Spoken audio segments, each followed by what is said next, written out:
I'm going to cut in. One of the questions that Buzz has asked his whole life is really the unanswerable question of how did it feel to land on the moon? This film, and Buzz says at the beginning of it, I took the film, Buzz is quite right, he wasn't a part of the consulting process. We made the film with all the script writing and thought that we could, and I took it to show Buzz in LA a year ago. And he said then, as he says at the front of the film, I'm sure a lot of the things are different. It didn't happen like that, exactly like that. When rooms were different, places were different, people were different. But this is how it felt.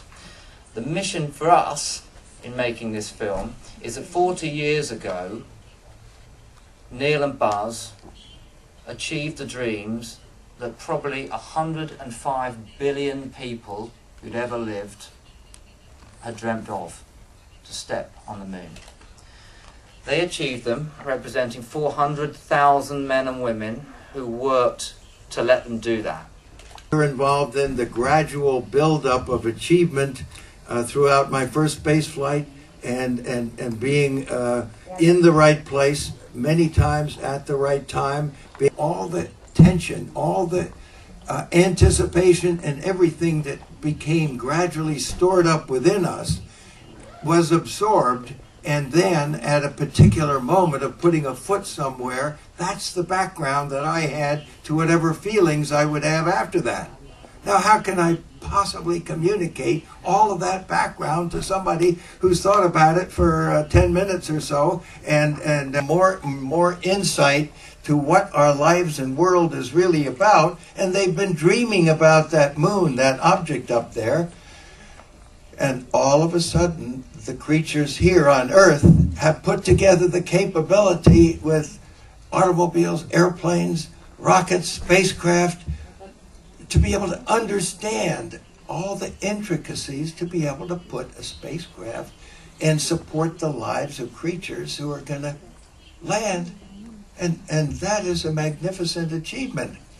And I really can't think of too many words of praise for humanity's progress to have gotten to that point. But I also can't think of any place that I've ever seen that is more desolate and totally lifeless than the smoothest spot that NASA could pick for that first safest landing. And you may compare it to different other places, but then the thought is in your mind, how long has it looked just like this? Yesterday? Yeah.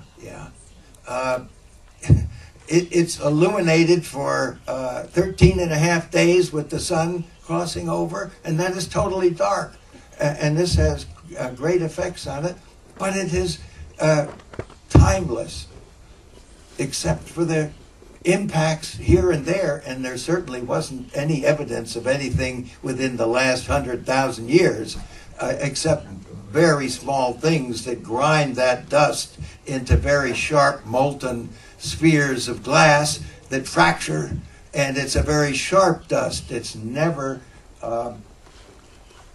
worn by flowing water. It's never rounded. It's never rounded by winds blowing soil, or all the things that happen to organic soil here. It's just totally different. The colors, just shades of gray and a black sky. See, I can come up with wonderful flowery words of what I saw.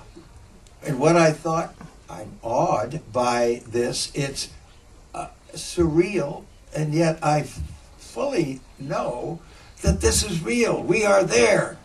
And we're given a tremendous responsibility to behave as inquisitive explorers, carrying out the instructions that many people in the team have given us to the very best of our ability.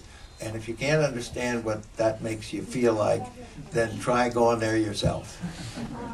Some significant changes that have caused me to modify my outlook in quite a bit. And I don't really know that it's pertinent for somebody to ask a question, would you do it again today? The answer is probably not.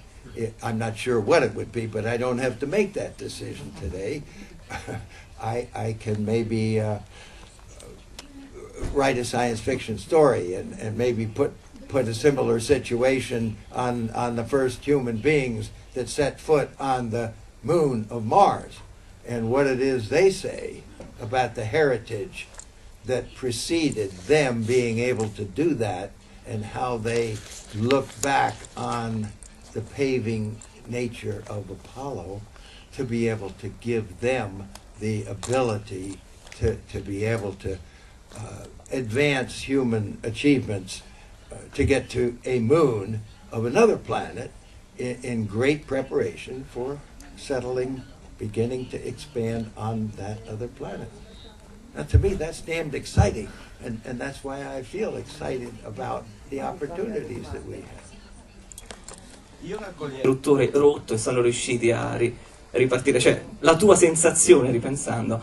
E invece al colonnello Aldrin voglio chiedere, visto che gli fanno sempre domande, invece la domanda mia è: meglio ritornare sulla Luna o puntare direttamente su Marte nei nuovi progetti? Allora, raccogliamo anche le altre due, sentiamo anche le altre due domande e poi prego. Io volevo chiedergli a dottor Aldrin come si è sentito, che ha significato per sé il pugno in faccia a Bart Silbrel. Ha sentito soddisfazione o rabbia?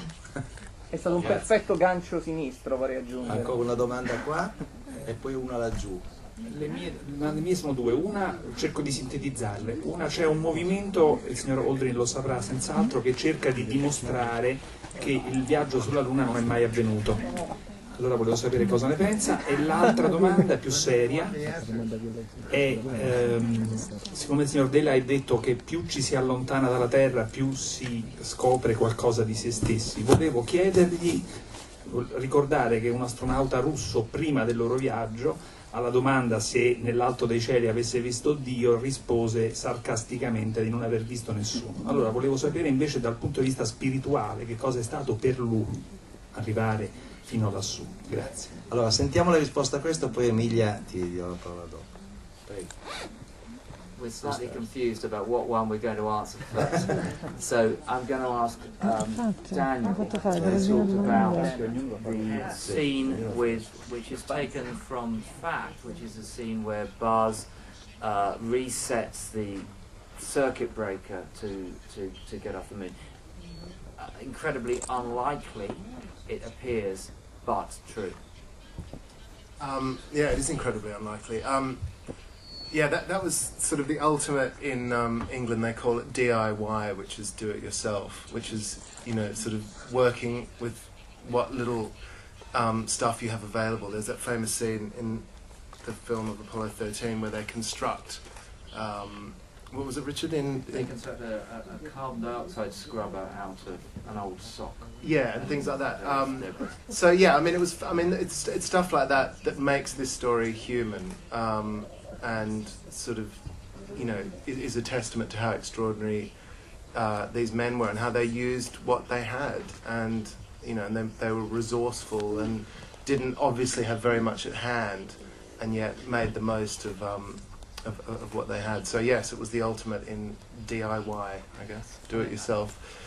I think what you've really got when you look at these stories is you realise that whilst what we expect to come back from the moon are poets and writers, the only people who could get you there and could get themselves away from it safely were engineering test pilots. People with the nous and the experience and the right stuff, to use someone else's expression, to land on a planet that had never been approached and no one knew what it was going to be like when they landed on it, and then to work out how to get home. And that scene for me is absolutely typical and at the essence of the skill that the three men who were embarked on that mission